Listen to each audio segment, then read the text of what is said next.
ہیں رابعہ مظہر میرے ساتھ ہیں. اور رابعہ کیا بتائیں گی آپ یہ سورۃ الاحقاف کے بارے میں؟ بسم اللہ الرحمن الرحیم. سورہ احقاف جو ہے وہ مکی صورت ہے اور اس کا جب آغاز ہوتا ہے تو اللہ پاک اس میں فرماتے ہیں کہ قرآن اللہ کی کتاب ہے, یعنی کہ اس کی آیات جو ہے وہ روشن ہے اور اللہ پاک نے اس کو اتارا ہے, اس میں احکامات ہیں اور اس میں مسلمانوں کے لیے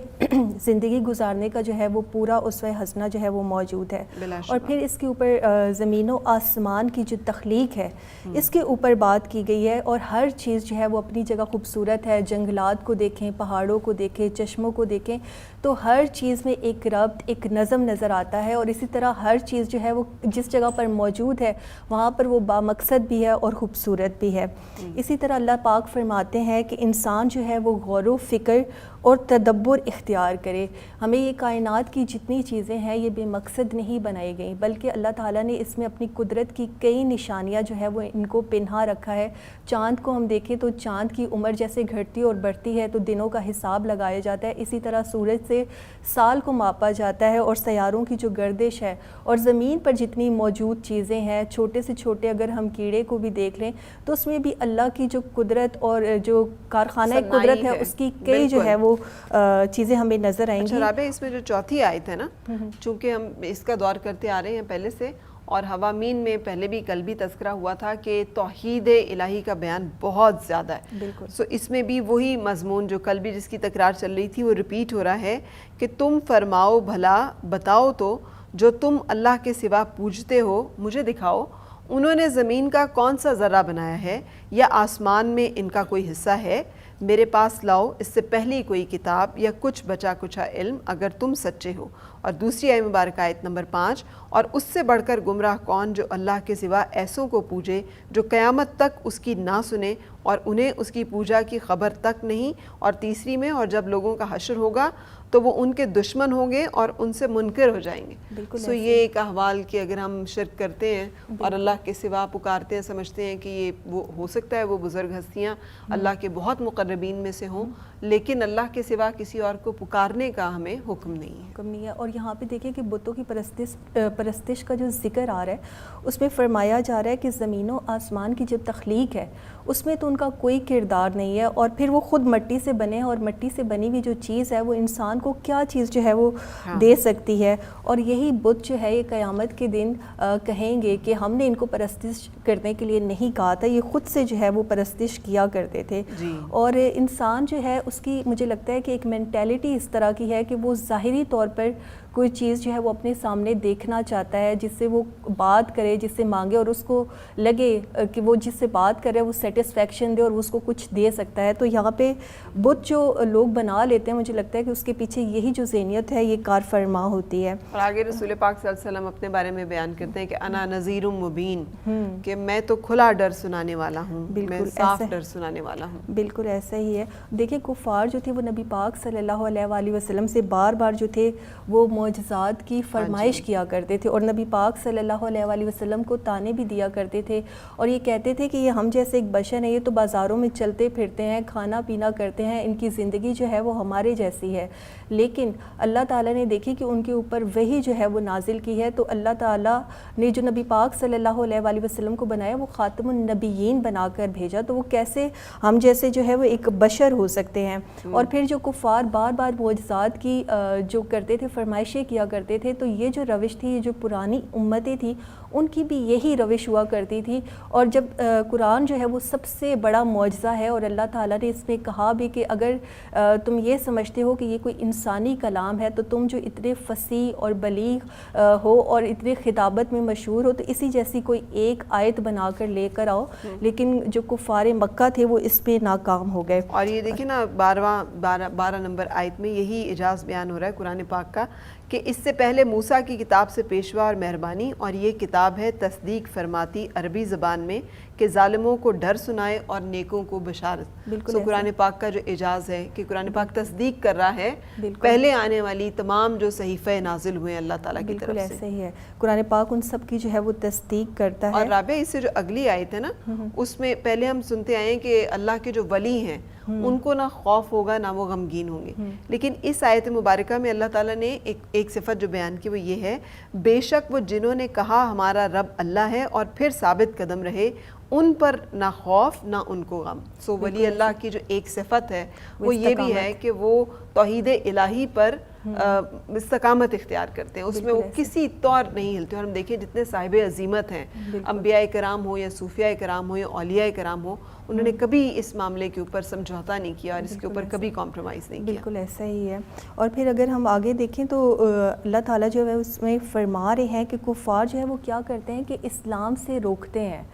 تو اسلام سے جو ہے وہ کیا کرتے تھے کہ جب مکہ میں کوئی شخص آتا تھا تو وہ اس کو جا کے منع کرتے تھے کہ تم نے نبی پاک صلی اللہ علیہ وآلہ وسلم کی کوئی بات جو ہے وہ نہیں سننی. اور ان کے اندر جو اپنے علم تھا اور اپنے جو مرتبہ تھا اس کا جو غرور ہے وہ بہت زیادہ تھے, اور وہ دیکھتے تھے کہ اسلام کو تو مساکین اور فقراء جو ہے وہ زیادہ پسند کرتے ہیں اور اس کی طرف راغب ہو رہے ہیں. تو وہ جو ہے اپنے آپ کو اس بات میں سمجھتے تھے کہ یہ ہمارا جو تکبر ہے نا اور یہ جو ہمارا مرتبہ ہے یہ غرور میں مل جائے گا, اس لیے وہ اسلام کو اختیار جو ہے وہ نہیں کیا کرتے تھے. اور پھر اس میں ایک جو بڑی امپورٹنٹ چیز آگے آ رہی ہے وہ ہے والدین کے ساتھ نیک سلوک, اور بالخصوص جو ہے وہ ماں کا جو ہے اس میں ذکر کیا گیا ہے, ماں کی مشکلات کا تذکرہ کیا گیا ہے اور ماں کی قربانی اور اہمیت کے بارے میں بتایا گیا, اور 30 ماہ کھلے لفظوں میں بتایا گیا. بالکل ایسے قرآن پاک نے جسے کہتے ہیں نا کھلی بات وہ کرتا ہے کہ ہم نے آدمی کو حکم کیا اپنے ماں باپ سے بھلائی کرے, اس کی ماں نے اسے پیٹ میں رکھا تکلیف سے اور جنا اس کو تکلیف سے اور اسے اٹھائے پھرنا اور اس کا دودھ چھڑانا 30 مہینے میں ہے, یہاں تک کہ جب اپنے زور کو پہنچا اور 40 برس کا ہوا. یہاں پہ اللہ تعالیٰ میرا خیال ہے رابعہ یہ بھی بتا رہے ہیں ہمیں کہ تکریم اور عزت و احترام جو ہے وہ نسب سے نہیں ہے, کہ دو طرح کی اولادیں بیان کی. ایک وہ جو کہ اب 40 سال کی عمر میں پہنچے تو انہوں نے اللہ کا شکر ادا کیا ہے اور کہا ہے کہ اللہ تعالیٰ ہمیں اس راستے پہ چلا جو تجھے پسند آئے, اور دوسرے وہ ہیں جب اس عمر میں پہنچے تو انہوں نے کہا کہ اف یہ کیا آپ ہمیں ایک اللہ کی باتیں بتا رہے ہیں, ہم ایسے کیوں کریں. تو دونوں کے لیے مختلف دنیایں ہیں آخرت میں, کسی کے لیے جنت ہے اور ایک کے لیے جہنم ہے. بالکل ایسا ہی ہے. اور پھر آپ دیکھیں کہ جو انسانی عمر کا یہاں پہ تذکرہ کیا گیا نا 40 سال کی عمر کا, وہ ایک بڑا جو ہے وہ اٹریکٹ کرتا ہے. بالکل. اب دیکھیں کہ نبوت جو ہے وہ حضرت یحییٰ علیہ السلام اور حضرت عیسیٰ علیہ السلام کو چھوڑ کر باقی جتنے انبیاء تھے 40 مطلب نبی تو وہ بچپن سے تھے, لیکن جو وہی آنے کا سلسلہ ہے وہ 40 سال کی عمر سے جو ہے وہ شروع ہوتا ہے. اور انسان جو ہے اپنے افکار میں اپنے عقائد میں جو ہے وہ 40 سال کی عمر میں پختہ ہو چکا ہوتا ہے. اسی لیے حضرت ابن عباس رضی تعالیٰ عنہ فرماتے ہیں کہ جس کے 40 سال گزر جائیں پھر بھی اس کی نیکی اس کی برائی پر غالب نہ ہو تو ایسے شخص کو دوزخ کی تیاری کر لینی چاہیے. استغفر اللہ.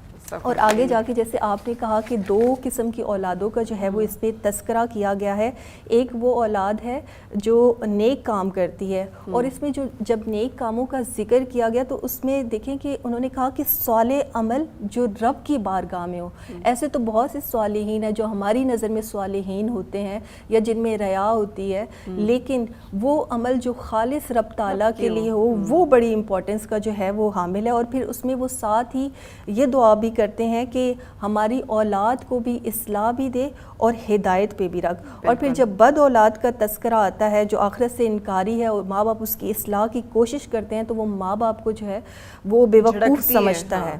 اور آخرت پر ایمان لانے اور نہ لانے والے کا یہ جو فرق ہے نا یہ یہاں پر بیان کیا گیا ہے. اور پھر اسی سورہ میں ہم آگے چلتے ہیں تو ہمیں حضرت ہود علیہ السلام کا ذکر جو ہے وہ ملتا ہے. اور سورہ احقاف ہے, یہ احقاف کی جو وادی ہے وہاں پہ ہود علیہ السلام کی قوم پہ جو ہے وہ عذاب نازل ہوا تھا, اسی لیے سورہ کا نام بھی اس پہ رکھا گیا. اور وہ جو عذاب تھا وہ 7 راتیں اور 8 دن تک جاری رہا, اور وہ آندھی کا عذاب تھا, اور ان کی جو قوم تھی وہ لاکھوں ٹن جو ریت ہے وہ اس کے نیچے دب گئی. تو یہاں پہ یہ واقعات سنانے کا مقصد جو ہے وہ یہ ہے کہ جو مکہ کی قوم ہے یا جو کفار ہیں آج کے دور میں بھی جو کفار ہیں وہ ان واقعات سے سبق حاصل کریں, اور اللہ تعالیٰ نے اس طرح کی جو نشانیاں ہیں وہ جا بجا کائنات میں پھیلا رکھی ہیں. آیت نمبر 32 یہ بیان کرتی ہے نا, جب یہ آپ کے سامنے یہ واقعہ بیان ہو گیا وادی احقاف میں جو بادل کا آیا اور انہوں نے کہا کہ بادل بارش برسائے گا, لیکن اس سے ان کے اوپر ایک عذاب جو ہے وہ آ گیا. اور پھر قوم موسیٰ کا جو ہے وہ بیان ہوا, اور اس کے بعد یہ جو آیت مبارکہ آ رہی ہے تو وہ اس میں اللہ تعالیٰ فرما رہے ہیں اور جو اللہ کے منادی کی بات نہ مانے وہ زمین میں قابو سے نکل کر جانے والا نہیں اور اللہ کے سامنے اس کا کوئی مددگار نہیں، وہ کھلی گمراہی میں ہے۔ کیا انہوں نے نہ جانا کہ وہ اللہ جس نے آسمان اور زمین بنائے اور ان کے بنانے میں نہ تھکا قادر ہے کہ مردے جلائے؟ کیوں نہیں، بے شک وہ سب کچھ کر سکتا ہے۔ اس طرح سے یہ اور رسول پاک صلی اللہ علیہ وسلم کو صبر و ہمت کا پیغام دیتے ہوئے یہ آیت مبارکہ ختم ہوتی ہے اور ہم سورہ محمد میں داخل ہوتے ہیں جو کہ اگلی سورہ مبارکہ ہے۔ اچھا، جب یہ سورہ کا نزول ہوا تو وہ تذبذب کی جو کیفیت تھی نا مومنوں میں اور مسلمانوں میں، اس کا جو ہے وہ خاتمہ ہوتا ہے، کیونکہ کفار جو تھے، منافقین جو تھے، وہ مسلمانوں کو بار بار کہتے تھے کہ ہمیں تو تمہارے ساتھ جہاد کرنے کا بڑا شوق ہے اور آیات جہاد جو ہے وہ کیوں نہیں آتی۔ لیکن کیا ہوا کہ جب کفار جو ہے انہوں نے جنگ کا آغاز کیا تو جو منافقین تھے وہ مسلمانوں کا ساتھ دینے سے ہچکچانے لگے، بلکہ جب انہوں نے یہ آیات سنی سورہ مبارکہ کی تو ان کی جو آنکھیں تھی وہ پھٹی کی پھٹی رہ گئیں، اور اسی طرح جو ہے ایسے لگا کہ ان کے اوپر موت کی جو غشی ہے وہ طاری ہو گئی۔ اس سورہ مبارکہ کے اندر جو ہے وہ سب سے امپورٹنٹ چیز یہ ہے کہ اللہ تعالیٰ نے جو ہے حکم جہاد جو ہے وہ دیا ہے مسلمانوں کو، اور اسیران جنگ کے ساتھ جو ہے اس کے سلوک کو بیان کیا گیا ہے، اور میدان جنگ میں جو مسلمان شہید ہوں گے، مطلب جو مسلمان مارے جائیں وہ شہید ہوں گے۔ اچھا، یہاں پہ ایک بڑی امپورٹنٹ چیز یہ ہے کہ اس دور میں جہاد جو تھا وہ حلال بھی تھا، سب کچھ تھا، لیکن آج کے دور میں ہم سٹیٹس میں رہتے ہیں، ہم کنٹریز میں رہتے ہیں، تو ہماری کنٹریز کی ایک فوج ہے، ہمارے اوپر جو ہے وہ ہماری ایک حکومت کا ایک سسٹم ہے، تو اس سسٹم سے باہر جا کے جب جہاد کا یا جنگ کا اعلان ہوتا ہے تو وہ ہماری حکومتیں کرتی ہیں۔ بذات خود کوئی شخص جو ہے وہ یہ علم نہیں اٹھا سکتا کہ میں جہاد کے لیے جو ہے وہ نکل رہا ہوں، یہ سراسر جو ہے وہ اسٹیٹ کی خلاف ورزی میں جو ہے وہ شامل ہوگا۔ اور اللہ تعالیٰ کی بھی حکمت یہاں پہ دیکھیے نا کہ جب تک مسلمان کمزور تھے، کم تعداد میں تھے، یہ حکم نہیں آیا۔ جب مسلمان ایک کثیر تعداد میں ہو گئے، ان کو وہ طاقت میسر ہو گئی، جذبہ ایمانی ان کے اندر راسخ ہو گیا اور ان کے پاس ایسے اسباب بھی آ گئے، تو پھر آہستہ گریجولی جو ہے وہ اس راستے پہ چلے ہیں جہاں پہ وعدہ شکنوں کے خلاف جو لوگ انحراف کر رہے ہیں اپنے معاہدوں سے ان کے خلاف، اور جو لوگ کفر اور شرک کر رہے ہیں اور ظلم کر رہے ہیں لوگوں کے اوپر، ان کے خلاف پھر وہ جہاد کریں۔ بالکل، اور پھر آگے جا کے ہم دیکھتے ہیں کہ یہاں پہ جو قیدیوں کے ساتھ سلوک ہے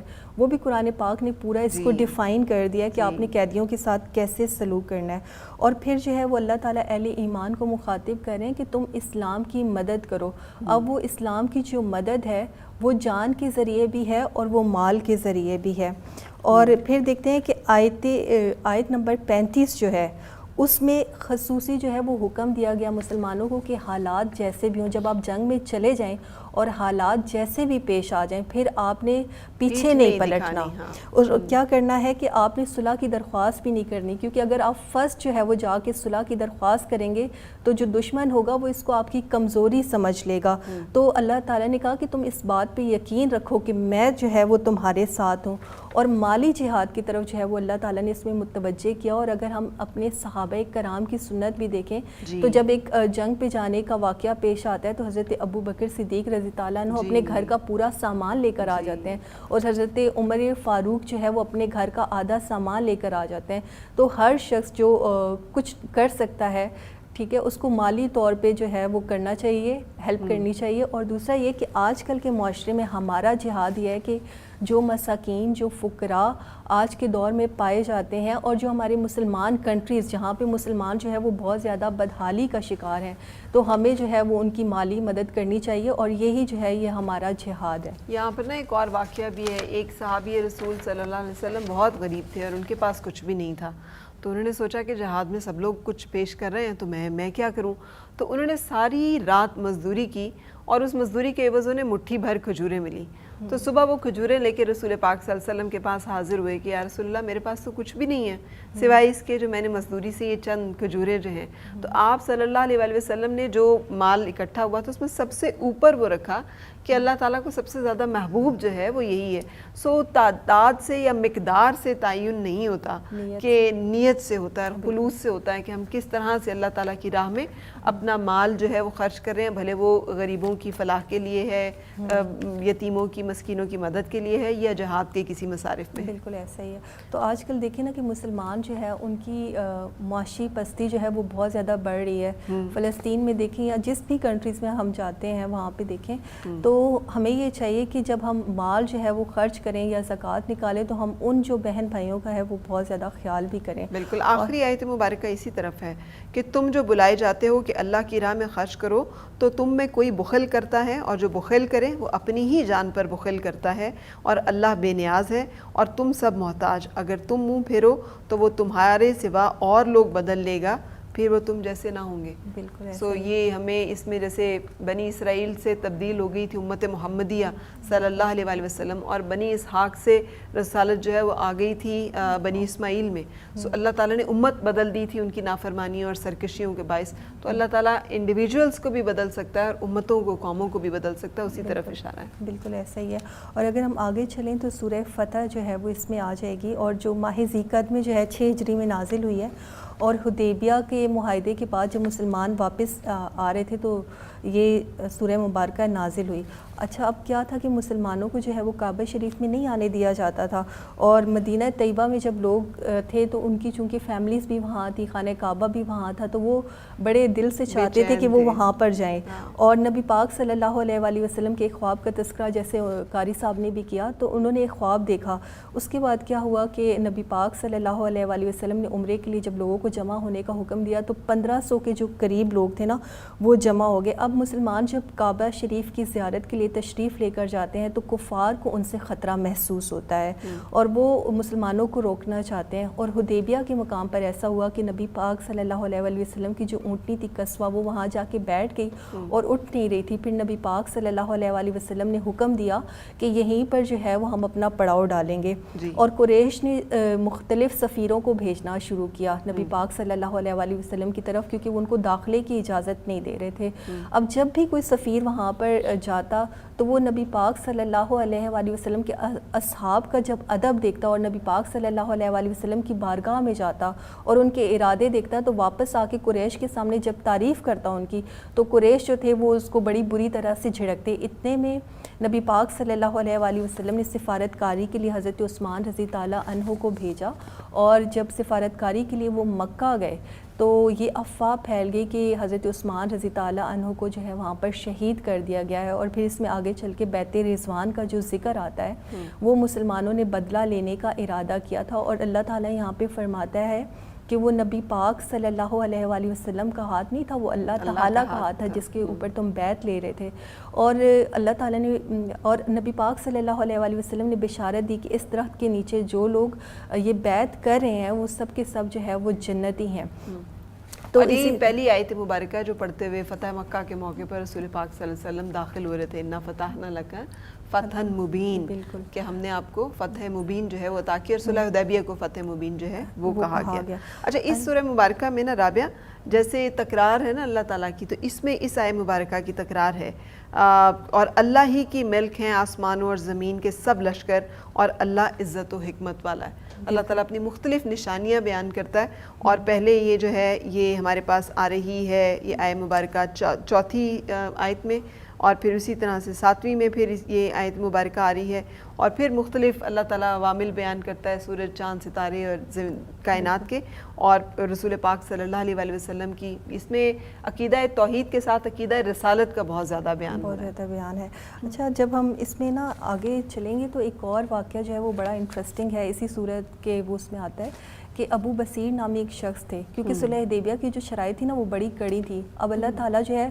وہ بتدریج فتح دے رہا تھا, وہ یک بارگی فتح نہیں تھی, کیونکہ ہم دیکھیں کہ 19 سال کی جو مسلمانوں کی قربانیاں ہیں وہ ایک طرف, لیکن اس معاہدے کے 2 سال بعد جو ان کو کامیابی ملی فدق کی صورت میں, تبوک کی صورت میں, خیبر کی صورت میں, وہ سب ایک طرف ہے. تو اب ابو بصیر نامی ایک شخص تھے, وہ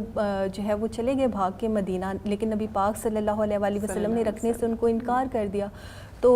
وہ مدینہ سے تو واپس آ گئے، لیکن مدینہ اور مکہ کے درمیانی جگہ پہ انہوں نے پڑاؤ ڈال لیا، اور کفار مکہ کے جو قافلے وہاں سے گزرتے تھے اس کو جو تھے ان کا وہ مال جو تھا اس کو لوٹنا شروع کر دیا، اور مکہ کے جب لوگوں کو، غلاموں کو یہ پتہ چلا مسلمانوں کو، تو وہ سب اکٹھا ہونے شروع ہو گئے، اور اس طرح 70 جو تھے مسلمان، ان کا ایک لشکر جو ہے وہاں پہ بن گیا۔ تو کفار خود نبی پاک صلی اللہ علیہ وآلہ وسلم کے پاس آتے ہیں اور اس شرط کو ختم کرنے کا کہتے ہیں۔ تو اس طرح اللہ تعالیٰ نے جو ہے نا وہ بظاہر ایک جو شکست نظر آ رہی تھی اس کو جو ہے فتح میں بدل دیا۔ اور جو ہے آیت نمبر جب 29 آتی ہے تو یہاں پہ جو ہے وہ بڑی خاص بات ہے کہ جو مسلمان ہیں وہ کفار کے مقابلے میں تو بہت بہادر ہیں، بہت طاقتور ہیں، لیکن آپس میں بہت رحم دل ہیں۔ اب ہم دیکھیں انصار اور مہاجرین کا آپس میں سلوک، یا دیکھ لیں کہ مسلمان جو ہے اس ٹائم کتنی ایک دوسرے کے لیے قربانیاں جو ہے وہ دے رہے تھے، اور آج کے دور میں اگر ہم دیکھیں تو ہمیں یہ چیز امپلیمنٹ کرنے کی ضرورت ہے کہ آج کے دور میں ہم نے کیسے ایک دوسرے کے ساتھ رحم دلی کا جو معاملہ ہے وہ رکھنا ہے۔ اور اسی ضمن میں ایک حدیث بھی ہے کہ مومن کا تعلق مومن کے ساتھ ایسا ہے جیسے دیوار کا ایک حصہ دوسرے حصے کو سہارا دیے ہوئے ہے۔ ٹھیک ہے، وہ ویسے اقبال کا شعر بھی ہے نا، وہ ہلکا یاراں تو بریشم کی طرح نرم، رزم حق و باطل ہو تو فولاد ہے مومن۔ تو یہ مومن کی چند نشانیوں میں قاری صاحب یہ صحابی ابو جندل تھے نا جو مکہ سے بھاگ کے مدینہ تشریف لائے، اور رسول پاک صلی اللہ علیہ وسلم صلح حدیبیہ کے تحت آپ نے واپس کر دیا، اور اس کے بعد انہیں سخت عقوبتیں دے کے اور شہید جو ہے وہ کیا گیا کہ تمہارے محمد صلی اللہ علیہ وآلہ وسلم جو ہیں انہوں نے تو تمہیں چھوڑ دیا یا تمہیں نہیں رکھا تو تم اللہ کو چھوڑ دو، لیکن انہوں نے آخر وقت تک ایمان جو ہے اس کے اوپر قائم رہے۔ تو اس طرح کی مشکلات جو ہے مسلمانوں نے سہنے کے بعد بھی رسول پاک صلی اللہ علیہ وسلم اپنے عہد پر پابند رہے، انہوں نے اس کی بدعہدی نہیں کی، تا وقت یہ کہ قریش نے مل کر بدعہدی کی، صلح حدیبیہ کی، اور وہ جو بنو بکر جو قبیلہ تھا اس کے ساتھ مل کے انہوں نے حملہ کیا مسلمانوں کے حلیف قبیلے کے اوپر، اور پھر جس کے بعد فتح مکہ جو ہے اس کے لیے مسلمان نکلے۔ بالکل ایسے ہی کہ اسلام جو ہے وہ آسانی سے تو نہیں پھیلا، اسلام کے لیے بہت زیادہ قربانیاں دی گئی، اور نبی پاک صلی اللہ علیہ وآلہ وسلم کا جو اخلاق حسنہ ہے وہ دیکھیں صداقت ہو، امانت ہو، عہد کی پاسداری ہو، اور جنگ میں جب جا رہے ہیں تو جنگی قیدیوں کے ساتھ جو سلوک ہے، اور جنگ میں جو رولز اینڈ ریگولیشنز بنائے ہیں، تو ہر جگہ جو ہے وہ ان کی ایک لیڈرشپ ہمیں اس میں پرومیننٹ نظر آتی ہے۔ اور پھر آگے جا کے اگر ہم اس میں دیکھیں تو مومنوں کی جب اللہ تعالیٰ خوبیاں بیان کر رہے ہیں تو وہ کہتے ہیں کہ وہ کثرت سے سجدہ کرنے والے ہوتے ہیں، کثرت سے رکوع کرنے والے ہوتے ہیں، اور اللہ کے فضل کے طلبگار رہتے ہیں، اس کی رضا کے طلبگار رہتے ہیں، اور ان کے جو ایمان ہے اور ان کی جو عبادت ہے وہ ان کے چہروں سے عیاں رہتی ہے، یعنی کہ وہ ان کی جو عبادت کا نور ہوتا ہے وہ ان کے چہروں سے جو ہے وہ نظر آتا ہے۔ اور پھر صحابہ کو انہوں نے قرار دیا کہ ایک کھیت کی مانند ہے، اور اس کھیت میں سے جو ہے وہ ایک کومپل پھوٹی ہے، اور پھر جو ہے وہ تنے کے اوپر کھڑی ہوئی ہے، اور ابھی وہ پورے جوبن پہ، یعنی اس ٹائم پہ جو ہے وہ پورے جوبن کے اوپر لہرا رہی تھی۔ بالکل سے بہت شکریہ، ہم نے دور کیا ہے سورہ فتح تک ہم نے مکمل کر لیا ہے، اور اس میں جو آخری آیت آپ پڑھ رہی تھیں اس میں یہ ہے کہ جو اللہ کے نیک بندے ہیں ان کی صفت تورات میں بھی ہے اور انجیل میں بھی ہے اور قرآن پاک میں بھی ہے۔ سو یہ جو ایک تسلسل چلا آ رہا ہے دین رسولوں کا جو اللہ کا پیغام لے کر آ رہے ہیں، قرآن پاک اس کی تائید کر رہا ہے۔ اسی لیے ہم کہتے ہیں کہ ہم اللہ کے کسی نبی میں کوئی فرق نہیں کرتے، کیونکہ وہ سب اللہ کے پیغمبر ہیں اور اللہ کی وحدانیت کا پیغام لے کر دنیا میں آئے ہیں۔ شریعتیں فرق رہی ہیں لیکن دین جو ہے وہ اسلام ہی رہا ہے۔ سو اللہ تعالی ہمیں اپنے دین کے اوپر چلنے کی ہدایت اور توفیق عطا فرمائے۔ معاشرتی زندگی کا خوبصورت احکامات جو کہ سورۃ الحجرات میں بالکل ایسا ہی ہے۔ اس میں دیکھیں کہ مسلمانوں کے جو گروہ ہیں اس میں صلح کا کہا گیا ہے کہ اگر مسلمانوں کے دو گروہوں میں آپس میں لڑائی ہو جائے تو آپ یہ کوشش کریں کہ مسلمانوں کے ان گروہوں کے اندر صلح کروا دیں، اور اگر جو ہے وہ صلح ناممکن ہو تو آپ دیکھیں جو شخص حق پر ہو، جو گروہ حق پر ہو، آپ اس کا ساتھ دیں۔ اچھا، اس کا جو بڑا ایک امپورٹنٹ ٹاپک ہے سورہ حجرات کا، وہ نبی پاک صلی اللہ علیہ وآلہ وسلم کی بارگاہ کا ادب ہے، اور جس میں کہا گیا ہے کہ آپ اپنی آواز کو جو ہے وہ نبی پاک صلی اللہ علیہ وآلہ وسلم کی آواز سے بلند مت کریں، اور ادب والے حقیقت میں وہی ہوتے ہیں جن کے پاس تقویٰ ہوتا ہے، اور انہی کے لیے بخشش بھی ہے اور اجر بھی ہے۔ جب ان آیات کا نزول ہوا تو حضرت عمر فاروق رضی تعالیٰ عنہ جو تھے اور حضرت ابو بکر صدیق رضی تعالیٰ عنہ، انہوں نے اپنی آوازوں کو اور پست کر دیا، اور ایک صحابی تھے ثابت ابن قیس، وہ رونا شروع ہو گیا. ان کو لگا کہ یہ شاید آیت ان کے بارے میں آئی ہے, چونکہ وہ پیدائشی طور پہ تھوڑا سا اونچا سنا کرتے تھے, تو انہوں نے اپنے آپ کو ایک گھر میں بند کر لیا, اور 3 دن تک جو ہے وہ بارگاہ نبوی صلی اللہ علیہ وآلہ وسلم میں جب نہیں آئے, تو نبی پاک صلی اللہ علیہ وآلہ وسلم خود تشریف لے کر گئے اور ان کو بتایا کہ نہیں, یہ آیات تمہارے بارے میں نہیں ہے, تم تو اہل جنت میں سے ہو, لیکن یہ آیات ان کفار اور ان منافقین کے بارے میں تھے جو ان کے بارگاہ میں آ کے اونچی آواز میں بات کرتے تھے. اچھا, یہاں پہ ایک بڑا میں ایک ٹاپک جو ہے ڈسکس کرنا چاہ رہی تھی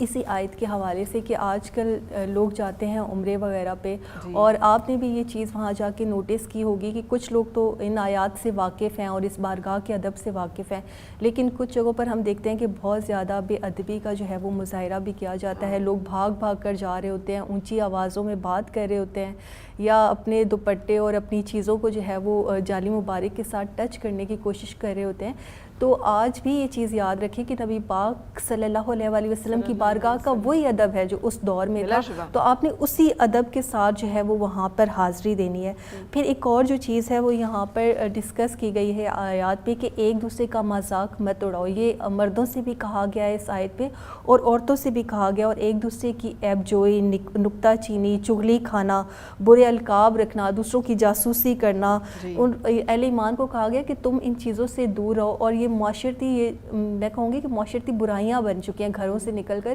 کہ ہم جو ہے وہ اتنا رویہ ہمارا غیبت نہ کرو, کہ کوئی چاہے گا کہ اپنے مردہ بھائی کا گوشت کھائے. سو یہ آج ہم جانتے ہی نہیں, ہم آرام سے دوسرے کے بارے میں بات چیت جو ہے وہ کر رہے ہوتے ہیں, اور بہتان جو ہے لگانا وہ بھی ایک دوسرے پر بہت عام ہے. ہم بغیر سوچے سمجھے کسی بھی شخص کے بارے میں کوئی بات کہہ دیتے ہیں. اور مذاق اڑانا صرف زبان سے نہیں ہوتا, آپ اشاروں سے بھی مذاق اڑاتے ہیں. اور اسپیشلی اگر ہم اسکول اور کالجز کا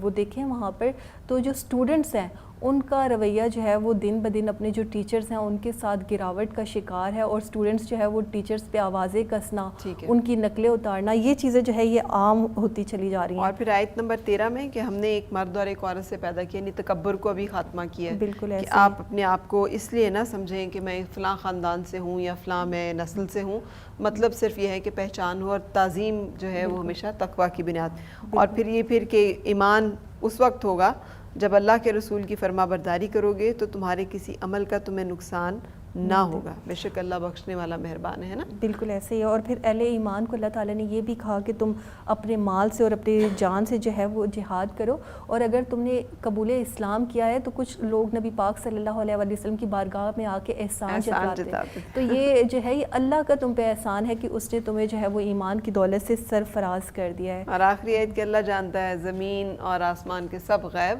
بالکل وہ حکمت والا ہے. بالکل. پھر اس کے بعد سورہ کاف آ جاتی ہے, اور اس میں جو انسان کا تذکرہ کیا گیا ہے اس میں مرنے کے بعد جب اس کا تذکرہ آتا ہے تو یہ کہتے ہیں, کہا ہے اس میں کہ مرنے کے بعد جو ہے نا مٹی جو ہے وہ اس کو کھا جاتی ہے, اور اللہ تعالیٰ جانتا ہے کہ کون سے اعزاز یا کون سی ہڈی جو ہے وہ اس کی باقی رہتی ہے, اور باقی جس کو زمین جو ہے وہ ختم کر دیتی ہے. لیکن اس میں بھی دیکھیں کہ اللہ تعالیٰ جو ہے وہ پھر آپ کو تخلیق کرے گا, دوبارہ جو ہے آپ قیامت کے دن اٹھائے جائیں گے. اور پھر آسمان کی جو تخلیق کا ایک خوبصورت ذکر ہے اس کے اندر, اور کہکشاؤں کا دیکھیں کہ 1,00,000 ملین ستارے ہیں کہکشاں کے اندر, اور اس کہکشاں کا جو ڈائی میٹر ہے وہ 10 لاکھ نوری سال ہے. اور اسی طرح اس کائنات کی جو اس کہکشاں کی جو موٹائی ہے وہ 10,000 نوری سال ہے. اور روشنی کی رفتار سے اگر ہم سفر کریں اور اس کی سرحد پر پہنچنا چاہیں تو ہمیں 6,000 ملین سال جو ہے وہ لگ جائیں گے, اور یہ صرف ایک کہکشاں کا سفر ہے. تو اللہ تعالیٰ نے اس جیسی لاکھوں جو ہے وہ کہکشائیں تخلیق کر رکھی ہیں. اور نوح کی قوم, رس والے, سمود, عاد, فرعون, لوط, بن والے, تبا کی قوم سبا, ان سب کا ذکر کہ ہم نے ان سب کو, انہوں نے رسولوں کو جھٹلایا تو ان پہ تباہی آئی. بالکل ایسے. اور پھر انسان کو بتایا کہ اللہ جو ہے وہ تمہاری شارک سے بھی زیادہ قریب ہے, تو جو شارک سے زیادہ قریب ہے وہ تمہاری کمزوریوں سے بھی واقف ہے, تمہاری خوبیوں سے بھی واقف ہے. اور اس نے 2 فرشتے کرامن کاتبین وہ جو ہے وہ تمہارے اوپر رکھے ہیں جو تمہارے اعمال کی دستاویز تیار کریں. ابھی ہمارے منہ سے کوئی لفظ نکلتا ہے تو ہمارے جو ہے وہ فرشتے اس کو لکھ لیتے ہیں. اور اللہ تعالیٰ کا یہ بڑا ایک کرم ہے کہ جب نیکی کا انسان ارادہ بھی کرتا ہے تو اللہ تعالیٰ اس پہ اجر دیتا ہے, لیکن برائی اس وقت تک نہیں لکھے, ہاں جب تک واقع نہیں ہو جاتی. اور اس میں حل من مزید کا تذکرہ بھی ہے کہ جہنم کو بھر دیں گے ہم,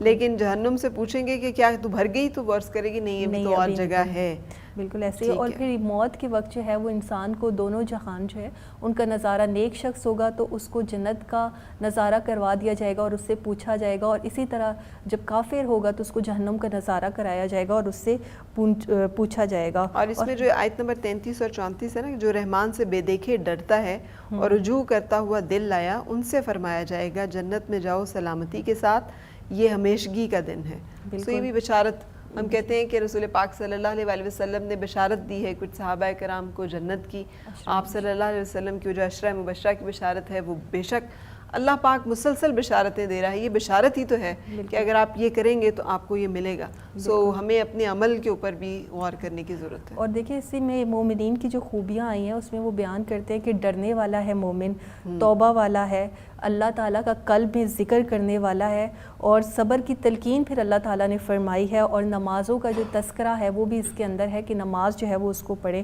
اور کچھ اوقات کا بھی ذکر کیا کہ اللہ کی پاکی بولو سورج چمکنے سے پہلے اور ڈوبنے سے پہلے. سو یہ دن کے جو 2 انتہائیں ہیں اس کا خاص طور پہ ذکر ہوا ہے. کچھ رات گئے اس کی تسبیح کرو اور نمازوں کے بعد. سو یہ بھی مجھے لگتا ہے کہ نماز تہجد جو ہے وہ اس کا جو ہے وہ تذکرہ، کیونکہ اس ٹائم نبی پاک صلی اللہ علیہ وآلہ وسلم کی حدیث بھی ہے کہ اللہ تعالیٰ جو ہے اس سے وہ زمین سے پہلے آسمان پہ جو ہے وہ تشریف فرما ہوتے ہیں اور ہماری جو پکارتے ہیں کہ ہے کوئی مانگنے والا جو مانگے تو میں اسے عطا کروں. بالکل ایسا ہی ہے. سو یہ آخری سورہ آیت جو ہے ہم خوب جان رہے ہیں جو وہ کہہ رہے ہیں، اور کچھ تم ان پر جبر کرنے والے نہیں تو قرآن سے نصیحت کرو اسے جو میری دھمکی سے ڈرے. اور یہ ہم سب کے لیے ہے کہ اللہ تعالیٰ ہمیں وہ ڈر عطا کرے کہ جو ہمیں نیکی کی طرف راغب کرے. بالکل. پھر اسی طرح سورہ ذریات جو ہے وہ یہاں پر آ جاتی ہے، اور یہاں سورۃ الذاریات اور یہاں پہ جو ہے وہ جزا اور سزا کا جو ذکر ہے وہ سب سے پہلے اس کے اندر ہے کہ اللہ تعالیٰ جو ہے وہ نیک اعمال پہ تمہیں نیک جزا دے گا، اور جب تم بد اعمال کرو گے تو اس کے لیے یقیناً تمہارے لیے ایک سزا مقرر ہے. اور یہاں پہ مجھے یہ لگتا ہے کہ ہم جتنے بھی انسان اس دنیا میں موجود ہیں بظاہر ہم اپنے آپ کو آزاد خیال کرتے ہیں، لیکن حقیقتاً جو ہے وہ ہم سب اللہ تعالیٰ کی قید میں ہیں، اور ہمارا کوئی عمل ایسا نہیں ہے جو اس سے پوشیدہ ہو اور جس پہ جو ہے ہمارے لیے سزا اور جزا جو ہے وہ مقرر نہ ہو. اگر یہ چیزیں نہ ہوں تو پھر تو ظالم جو ہے اس کا ظلم بڑھتا جائے گا اور مظلوم جو ہے وہ ہمیشہ مظلوم ہی رہے گا. پھر اس میں جو ہے بڑے خوبصورت انداز میں آسمانی راستوں کا جو ہے وہ تذکرہ کیا گیا ہے، اور 1400 سال پہلے جو ہے وہ اللہ تعالیٰ جو ہے تذکرہ فرما رہے ہیں، لیکن آج ہم دیکھیں کہ اتنے زیادہ سیٹلائٹس اور اسپیس اسٹیشنز اور اسی طرح دوسرے سیاروں پر جانے والے جتنے مشنز ہیں، ٹیلیسکوپس ہیں، وہ دیکھیں کہ اللہ تعالیٰ نے کیسے زمین میں تو بنائے ہیں راستے، لیکن آسمان میں بھی جو ہے اللہ تعالیٰ نے کیسے جو ہے وہ راستے ہمارے اور معجزے کا ذکر ہے جو اللہ تعالیٰ نے حضرت ابراہیم علیہ السلام کو حضرت اسماعیل علیہ السلام بڑھاپے میں عطا کیے. بالکل. اور پھر اس کے بعد قوم سمود کا ذکر ہے اور قوم نوح کا ذکر ہے کہ قوم نوح کو ہلاک فرمایا، بے شک وہ فاسق لوگ تھے. تو فسق جو ہے اس کو اللہ تعالیٰ نے ناپسند فرمایا اور اس پہ تباہی کی وعید ہے. اور اسی طرح جو ہے یہاں پہ بھی دیکھیں مومنوں کا جب ذکر آتا ہے تو اللہ تعالیٰ فرماتے ہیں کہ وہ نیکی کرنے والے ہیں، رات کو کم سونے والے ہیں، اور تہجد جو ہے وہ پڑھنے والے ہیں، سائل اور محروم کو نوازنے والے ہیں. جیسے ہم نے کہ پیچھے صورت میں بات کی کہ مالی جو ہے نا جہاد وہ بڑی امپورٹنس رکھتا ہے، تو یہاں پہ جو کوئی بھی سائل آتا ہے مسلمان کے دروازے پر تو وہ اس کو خالی ہاتھ نہیں لوٹاتا. اسی طرح حضرت عائشہ رضی اللہ عنہا کا ایک واقعہ میں کوٹ کرنا چاہوں گی کہ ایک خاتون آئی اور ان کے پاس صرف صدقہ دینے کے لیے ایک کھجور تھی، تو انہوں نے وہ صدقہ اس خاتون کو دیا، لیکن اس خاتون نے کیا کیا کہ خود کھانے کے بجائے جو اس کی بیٹیاں اس کے ساتھ موجود تھیں دونوں کو آدھا آدھا کر کے دے دیا. تو اسی طرح امہات المومنین کا نبی پاک صلی اللہ علیہ وآلہ وسلم جب وصال کا وقت ہوتا ہے تو وہ اپنے جو ان کے پاس کچھ دینار 14 دینار میرے خیال سے اس ٹائم موجود ہوتے ہیں تو وہ تمام جو ہے وہ صدقہ فرما دیتے ہیں. اور اسی طرح مسلمان کے لیے بھی یہ ہے کہ وہ بہت زیادہ نیکی کرنے والا ہو، نیکی کی طرف رغبت رکھنے والا ہو اور رات کو کم سونے والا ہو. بالکل صحیح، کیونکہ نیند جو ہے وہ غفلت کی طرف لے کر جاتی ہے. بالکل صحیح. سورۃ الذاریات کی 58 نمبر آیت میں اللہ تعالیٰ وعدہ کرتا ہے کہ ان اللہ هو الرزاق ذو القوۃ المتین، بے شک اللہ ہی بڑا رزق دینے والا، قدرت اور قوت والا. اور ہم رزق کی تلاش میں ہی سارا دن رات بھاگتے رہتے ہیں، ہمیں لگتا ہے کہ ہم نے چھوڑ دیا تو پتہ نہیں کیا ہو جائے گا. سو اللہ تعالیٰ ہمیں یہ تسلی مسلسل دے رہا ہے کہ ہمیں اپنے کام کاج کو اور اپنی پرائرٹیز کو ایڈجسٹ کرنا ہے. کچھ وعدے اللہ تعالیٰ کی طرف ہیں, اس پہ ایمان رکھنا ہے کہ اللہ پاک ان پہ ہمیں عطا فرمائے گا, اور اپنے کرنے والے جو کام ہیں ان کی ترتیب کے اوپر نظر ثانی کرنی ہے اس ماہ مبارک میں.